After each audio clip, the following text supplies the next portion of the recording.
نحمده ونصلي على رسوله الكريم أما بعد فأعوذ بالله السميع العليم من الشيطان الرجيم من همزه ونفخه ونفثه بسم الله الرحمن الرحيم رب اشرح لي صدري ويسر لي أمري واحلل عقدة من لساني يفقهوا قولي رب زدني علما اللهم فقهنا في الدين سبحانك لا علم لنا إلا ما علمتنا إنك أنت العليم الحكيم رب يسر ولا تعسر وتمم بالخير وبك نستعين۔ اللہ تعالیٰ سے دعا ہے کہ اللہ رب العالمین ہمیں صحیح معنوں میں قرآن کو سیکھنے، سمجھنے، اس پر عمل کرنے کی توفیق عطا فرمائے۔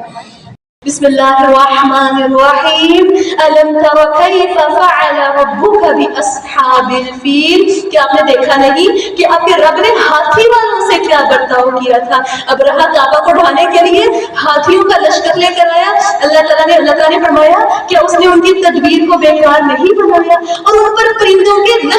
لشکر بھیجے۔ وہ رب جب مدد کرتا ہے تو وہ رب حقیر پرندوں کے ذریعے ہاتھی مروا دیتا ہے۔ تو اللہ نے فرمایا جو ان پر کنکروں کے پتھر پھینکتے تھے پھر انہیں ایسے بنا کر رکھ دیا جیسے کھایا ہوا بھوس کو